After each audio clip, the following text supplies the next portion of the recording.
Hi, I'm Roseanne Vanilla, professional mediator and founder of Advanced Mediation Solutions. We've been providing some tips through these video interviews with Natasha Weston. Natasha is with her practice, which is Weston Psychotherapy in Morristown, New Jersey.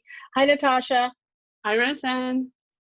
So today's video is actually part 5 of a 5-part series that we've put together in order to give divorcing couples or separated couples some tools to be able to work through the COVID-19 crisis. We've covered everything from reducing anxieties of each other, of the couple, in order to be able to kind of, manage their stress, to focusing on the children and good ways, healthy communication, how to manage the conflict. So today we're going to be talking about looking to the future. It's naturally so easy to kind of get caught up in this vortex when there is a crisis going on and not being able to think outside of that. So many couples right now, and I've been receiving a lot of phone calls. I've actually, continued with all of my existing clients, but new clients who kind of feel like they were stuck, that they couldn't move on with the process of divorce and things like that. So I want to talk about that. Look to the future. This is a time that you can do many productive things. And one of them, of course, is, mediation. We do it virtually. So we do it through Zoom. And we're able to help you move on the same way Natasha is able to practice, and give her services of psychotherapy to clients who are feeling anxiety. So don't feel stuck. Use the time productively. For couples who are planning on getting divorced or in the middle of the process, use this time to gather all of the documents that you would need to gather in order to go through a divorce. So whether you're working with a mediator, working with attorneys to be able to gather all your documents, you have more time now, you're home, you can kind of organize things. Use that time to maybe, start house hunting or looking for an apartment. If you know that you're currently in a situation that you're living together, but you will be living apart, you can use this time to do some research and look into things. So we want you to know that you're not stuck. This is just a period that we're going through. It's a crisis, and it's a definite difficult period, especially for those who have loved ones who have been affected and have the illness and oh my God, the worst part, people possibly passing.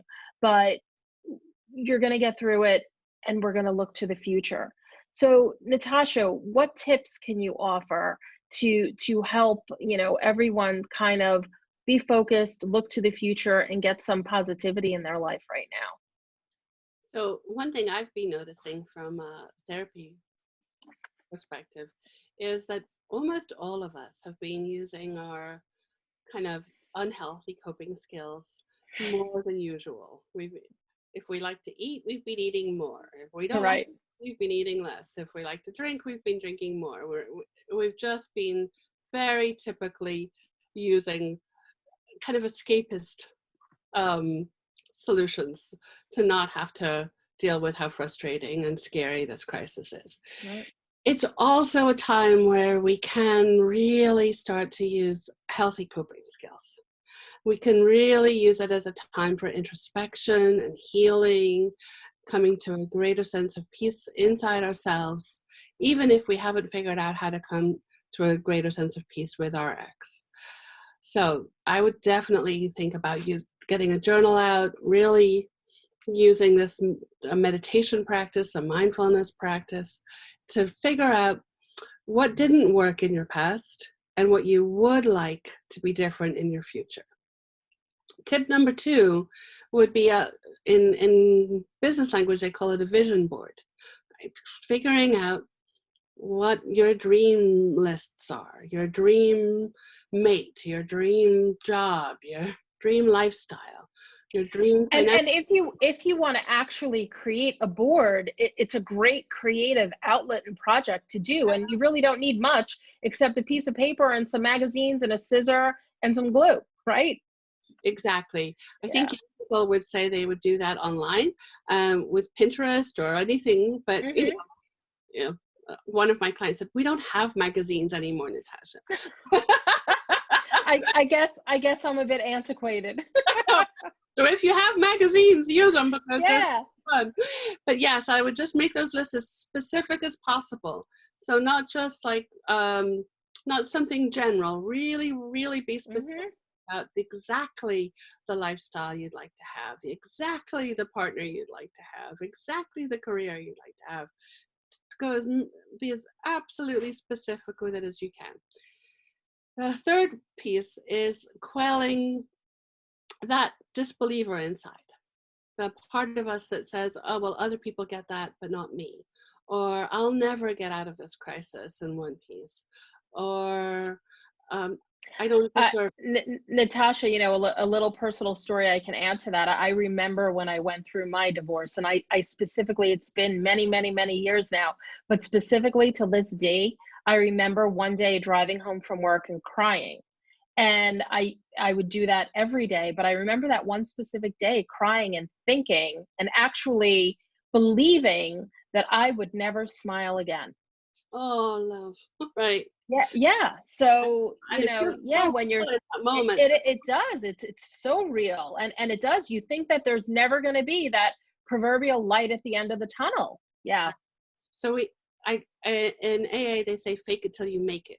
So you have to turn those disbelieving statements into believing ones, even if you don't fully believe them yet. Like, Yes. one day I'll smile again. It's possible for me to be happy. If it's possible for anybody on the planet to be happy, why not me? I've got plenty of resources to help me figure out a creative solution to whatever it is I'm most dreaming about. Just keep repeating those over and over and over.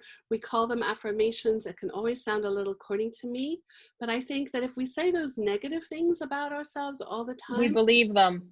why not say the positive things? Positive. Absolutely. Just keep repeating them until you do believe them. That's great. That's wonderful advice. It gives you hope.